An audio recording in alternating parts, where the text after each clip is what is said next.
Assalamualaikum warahmatullahi wabarakatuh. Selamat pagi adik-adik semua. Kali ini Ibu Nila akan melaksanakan kegiatan praktek perawatan luka perineum. Selamat pagi Ibu. Perkenalkan saya Bidan Nila yang bertugas di Klinik Akbid Bormedistra Balikpapan. Pada pagi hari ini saya akan melaksanakan kegiatan perawatan luka perineum. Sesuai dengan catatan medis, Ibu baru saja melahirkan 1 hari yang lalu dan terdapat luka jahitan pada jalan lahir. Sehingga kita perlu lakukan perawatan ya Bu.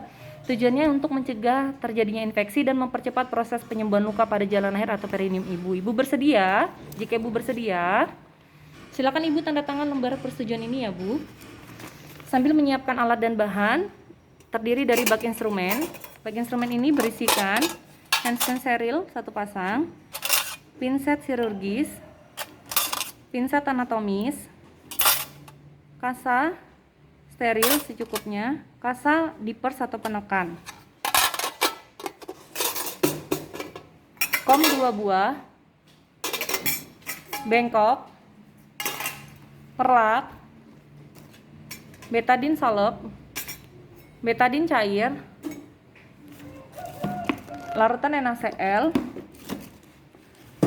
selimut.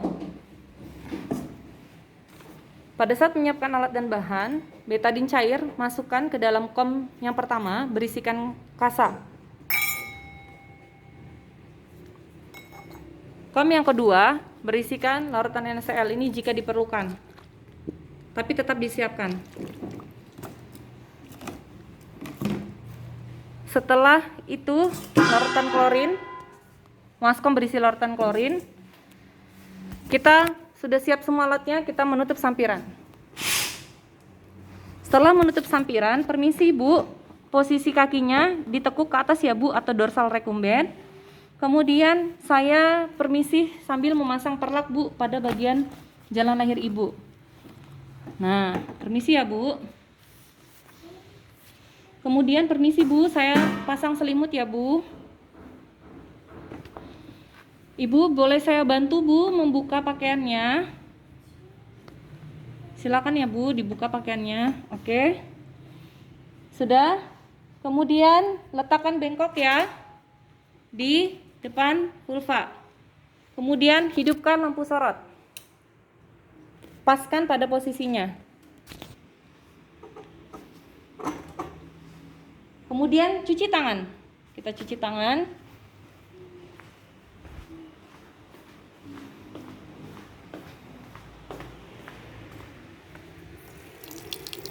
Oke, kita cuci tangan. Tangan satunya Ibu Nila megang handphone, jadi mohon dimaklumin ya. Nggak ada yang bantu shoot. Setelah cuci tangannya ingat ya adik-adik 6 langkah. Setelah cuci tangan, kemudian kita memakai sarung tangan. Kita keringkan dulu, jangan lupa. Kemudian kita gunakan sarung tangannya.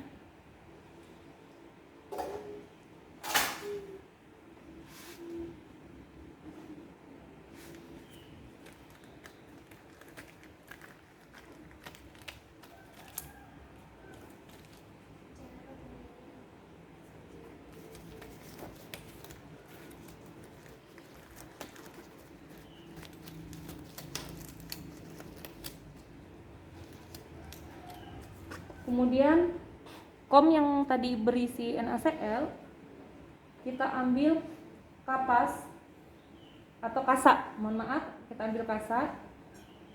Kita bisa lakukan vulva hygiene dengan menggunakan larutan NaCl. Tapi bila sudah tersedia kom berisikan kapas sublimat, kita bisa menggunakan kapas sublimat menjadi yang prioritas pertama. Ya.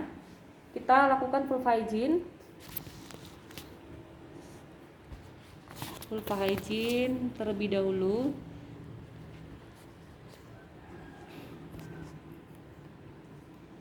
Tangan kiri Ibu Nila memegang labia mayora kanan dan kiri.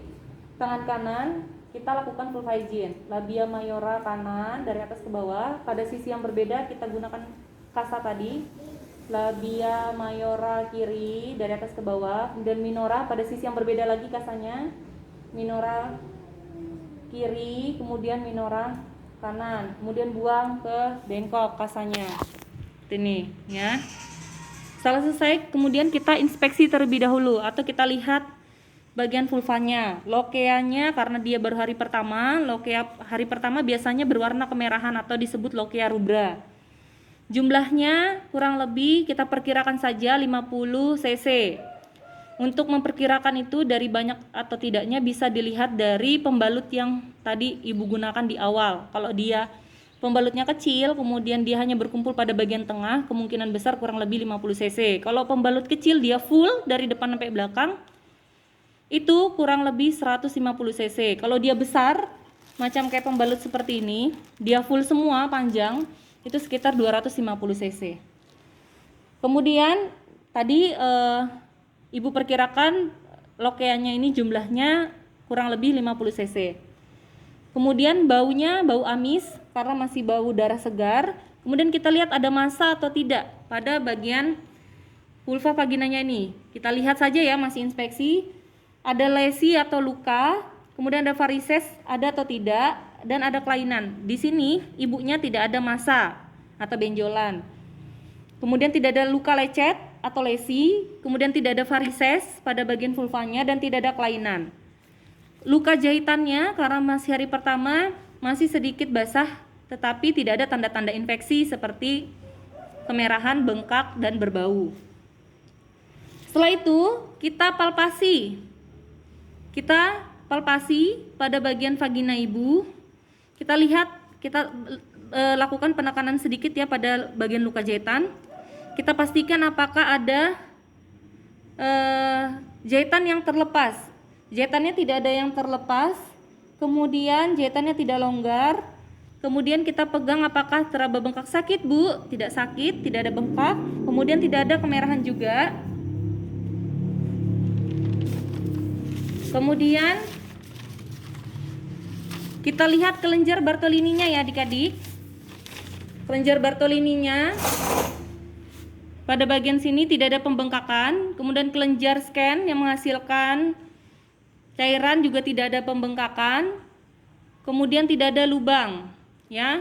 Nah sebenarnya untuk memastikan jahitan ini terbuka atau tidak, bisa kita gunakan jari kelingking, masukkan ke dalam lubang anusnya si ibu ya, seperti ini caranya. Bu, tarik nafas, kemudian jari ini kita masukkan pelan-pelan ke lubang anus, kemudian angkat ke atas. Nah, ketika kita mengangkat ke atas, harusnya kalau dia tidak lepas jahitannya, ya kan, tangan kita ini terasa mentok, nggak tembus ke bagian depan. Sakit Bu? Nah, ini anggap saja jahitannya bagus ya. Jadi kalau kita mau ngecek jahitan ini bagus atau tidak, bisa memasukkan tangan kita tadi, jari kelingking yang paling kecil, masukkan ke dalam lubang anus, kemudian kita angkat, dorong seperti ini. Kalau dia terbuka, biasanya langsung bagian ototnya tuh terbuka seperti ini. Jadi ketika kita dorong begini, dia langsung otomatis seperti ini. Itu kalau dia terbuka. Kalau tidak, dia kayak ada tekanan ya. Nanti adik-adik itu akan bisa dengan sendirinya ketika adik-adik mendapatkan kasus untuk mengecek bagaimana luka jahitan pada ibu, apakah masih bagus atau tidak ya. Kemudian sudah kita palpasi, lalu kita olesi luka jahitannya tadi dengan menggunakan kasa steril yang berisi betadin tadi ya. Nih kasa sterilnya berisikan betadin, kita olesi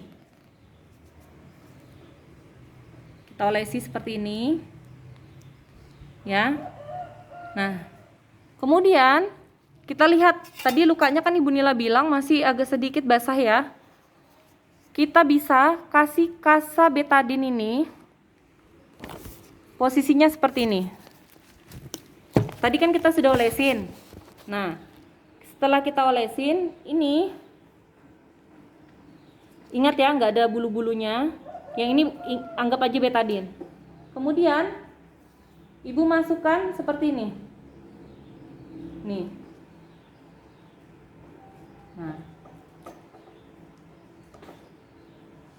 Nah, seperti ini.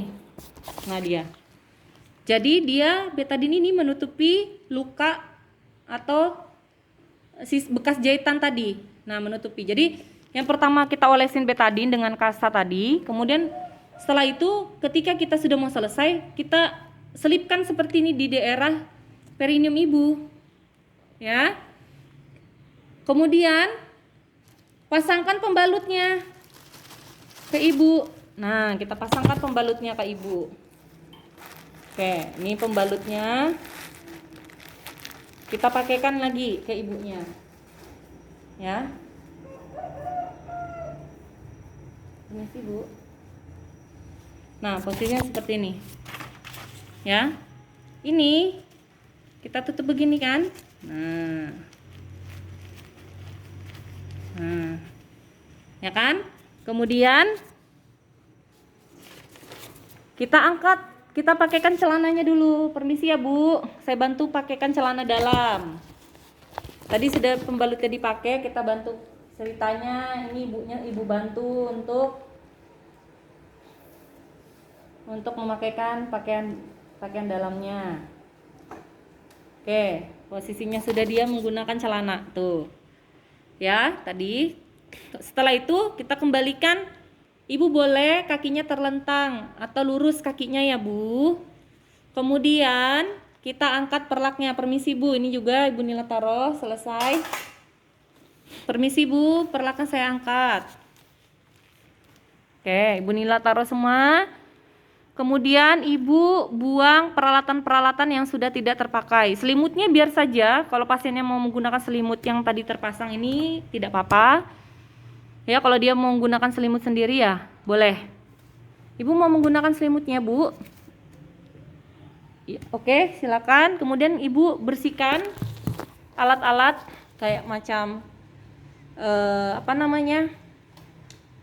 handscoon, kemudian pinset tadi ya. Kalau pinsetnya mau digunakan ya bisa. Tadi pinset tadi kalau mau digunakan sebenarnya pinset anatomisnya buat apa, Bu Nila? Ya enggak? Sama pinset chirurgisnya. Pinset anatomis dan pinset chirurgis ini sebenarnya membantu untuk mengambil kasa tadi dan menaruh kasa. Atau tadi kan ada kasa dippers atau penekanan kan? Biasanya dippers ini digunakan untuk kasus-kasus yang luka jahitannya itu ada nanah. Karena kita harus mengeluarkan nanahnya tadi. Atau ketika kita lihat lukanya ada perdarahan, kemudian kita lakukan penekanan. Yang ini untuk apa, Bu Nila? Yang ini pinset anatomi chirurgis ini tadi kan ada kasa nih. Kasanya berisikan betadin sama cairan betadin. Ketika adik-adik tidak mau menggunakan tangan, bisa menggunakan ini. Kita ambil seperti ini. Biasanya kasanya ini kan banyak betadin ya. Kemudian kita gulung seperti ini adik-adik. Nah, di komnya ya, supaya nggak berceceran betadinnya. Kita gulung-gulung tadi seperti ini supaya apa sih? Supaya cairan betadinnya itu tidak terlalu banyak melebar kemana-mana. Jadi memang secukupnya. Nah, setelah itu bisa kita gunakan pinset anatomis atau chirurgis begini. Ya, kemudian ini tadi bisa kita lakukan penekanan tadi untuk mengolesi di perineum ibu. Nih, begini. Ya, paham ya adik-adik? Tadi Ibu Nila menggunakan tangan. Ya. Di dalam checklist kita memang tidak diinstruksikan menggunakan pinset anatomis, tapi bila dibutuhkan kalian nanti melihat kondisi di rumah sakit. Kalau misalnya pegawai-pegawai rumah sakit tersebut menerapkan atau SOP-nya dengan menggunakan pinset, maka tekniknya yang seperti Ibu Nila tadi ajarkan. Ini kom ya, Ibu Nila ambil, kemudian kita gulung seperti ini, peras. Nah, kemudian langsung dikecilkan seperti ini. Baru tadi ditotolin ke lukanya. Itu gunanya pinset ya. Kemudian untuk menaruh kasa yang betadin yang ada di jalan lahir gimana, Bu? Bisa menggunakan ini juga. Ya. Nah, kalau misalnya di rumah sakit SOP-nya bisa menggunakan tangan langsung karena ini juga handscoon yang steril, ya nggak apa-apa. Jadi kalian bisa mengikuti. Intinya ibu sudah mengajarkan teknik cara tadi menggunakan pinset anatomis dan chirurgis ya. Kemudian larutan NaCl-nya gimana Bu Nila? Larutan NaCl yang berisi kasa itu buat apa? Nah, ini juga untuk kasus-kasus luka jahitan yang mengarah ke tanda-tanda infeksi. Biasa kita siram atau kita bersihkan dulu dengan menggunakan NaCl sebelum kita memberikan betadine ya. Tapi karena ini kasusnya tadi kita normal, adik-adik juga masih tingkat 1 semester 2, jadi Ibu Nila bikin kasusnya dia melahirkan hari pertama, kemudian luka jahitannya bagus, tidak ada tanda-tanda infeksi, tidak ada jahitan yang terbuka, kemudian perdarahannya kurang lebih juga 50 cc, sehingga semuanya masih normal atau fisiologis. Ibu Nila tidak menggunakan NaCl untuk membersihkan luka tadi ya. Cukup melakukan vulva hygiene dengan menggunakan kapas sublimat. Sehingga tadi di awal bisa kita siapkan juga kapas sublimat. Jika tidak ada, kalian boleh menggunakan kapas atau kasa yang NaCl tadi untuk melakukan vulva hygiene. Begitu ya adik-adik. Jadi kita memang kalau jadi bidan itu dituntut untuk kreatif, langsung memikirkan apa nih yang ada di depan alat kita yang tersedia, itulah yang kita gunakan.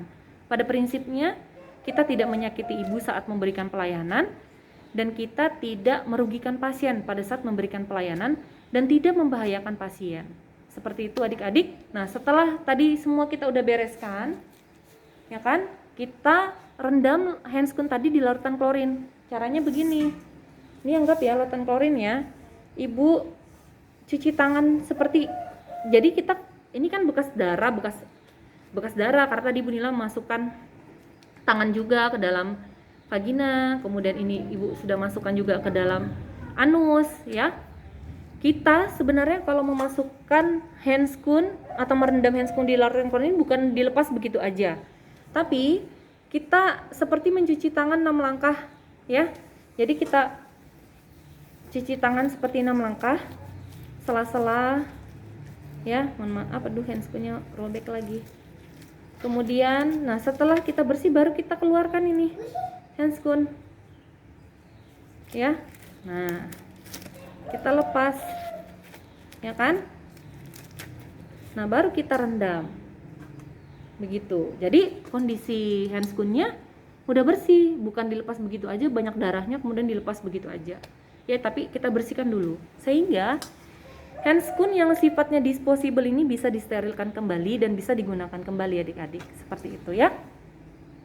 Sarung tangannya juga harus terbalik menyelupkannya. Nah, setelah itu kita selesai cuci tangan, jangan lupa. Kita cuci tangan kembali. Kemudian kita informasikan hasil pemeriksaannya. Permisi Bu, dari hasil pemeriksaannya bahwa kondisi jahitannya bagus, tidak ada tanda-tanda infeksi seperti merah, bau yang tidak sedap. Kemudian perdarahannya juga kurang lebih 50 cc, tidak banyak ya Bu. Kemudian di sini saya akan sedikit memberikan edukasi atau konseling kepada ibu. Nanti untuk membantu mempercepat proses penyembuhan luka ini, sebaiknya ibu mengkonsumsi nutrisi yang bagus. Jadi tidak ada pantangan ataupun tidak ada larangan untuk makan daging, telur, ikan, ibu makan saja. Ya, justru protein yang cukup, kemudian karbohidrat yang cukup itu membantu mempercepat proses penyembuhan luka. Terus jangan lupa ibu miring ke kiri, miring ke kanan atau mobilisasi dini ibu, pelan-pelan ya, miring ke kanan, miring ke kiri ya. Bisa berdiri kemudian jalan pelan-pelan. Kemudian jangan lupa kebersihannya, cara ceboknya dari arah depan ke arah belakang. Nah, setiap kali ibu buang air kecil, tadi itu kan ada kasa tuh yang tertinggal di dalam vagina ibu. Ini kasa ini Bu, setelah buang air kecil ibu harus mengganti ya. Nah, nanti di rumah kita siapkan kasa buat ibu ya. Jadi kasanya dilumurin betadine dulu Bu. Kemudian ibu tempelkan lagi seperti posisinya tadi ya Bu. Nah, seperti ini ya Bu. Nah, itu harus diganti setiap kali Bu habis buang air kecil. Nah, kapan Bu kita harus tidak menggunakan itu lagi? Nanti bisa hari kedua atau hari ketiga jika ibu merasa sudah tidak perih jalan lahirnya atau vaginanya, ibu sudah bisa tidak menggunakan kasa itu tadi. Cukup mengganti pembalut saja jika ibu merasa penuh, ya Bu. Jadi biasanya hari kedua atau ketiga itu kalau ibu merasa sudah tidak nyeri, tidak perlu lagi kita gunakan betadin. Biasa fase betadin itu kita lakukan di perawatan hari pertama setelah melahirkan, perawatan hari kedua setelah melahirkan, dan atau perawatan hari ketiga jika kondisi memang masih ibu merasakan nyeri, ya. Jadi kita kasih betadin untuk mempercepat proses penyembuhan luka. Nah, kalau misalnya ibu merasa demam, kemudian ketika buang air kecil ibu merasa ada kok baunya nggak enak ya, tidak sedap dari jalan lahir, kemudian dipegang sakit banget nih, sakitnya di luar dari yang biasa ibu rasakan. Nah, itu sudah, atau lihat dengan kaca ada kemerahan, nah itu berarti sudah mengarah ke tanda-tanda infeksi pada jalan lahir, ya. Nanti itu harus diobati, kita konsultasi ke dokter spesialis obgyn. Setelah itu dokumentasi. Telah dilakukan perawatan luka pada perineum atau jalan lahir tanggal 11 Mei 2020 jam 10 pagi di ruang Akbid Borneo Medistra Balikpapan, di mana ibu mengatakan masih sedikit nyeri pada jalan lahir ibu, sedangkan data objektifnya KU-nya bagus, tekanan darahnya normal, nadinya normal, suhunya normal. Inspeksi tidak ada lokeanya, lokea rubra, jumlahnya kurang lebih 50 cc, tidak berbau, tidak ada massa, tidak ada lesi, tidak ada kelainan. Kemudian dipalpasi tidak ada pembengkakan juga. Kemudian jahitannya kondisinya bagus, tidak ada yang terbuka. Kelenjar Bartolini tidak ada pembengkakan, kelenjar scan juga tidak ada pembengkakan, tidak ada fistula atau yang berlubang ketika dicek melalui anus tadi. Treatmentnya untuk penata laksanaannya tetap dilakukan perawatan luka pada perineum pagi dan sore hari sampai ibu merasa kondisi membaik atau tidak ada nyeri pada bagian jalan lahir. Seperti itu. Terakhir pendokumentasian. Itulah adik-adik kegiatan perawatan luka pada perineum ibu. Terima kasih.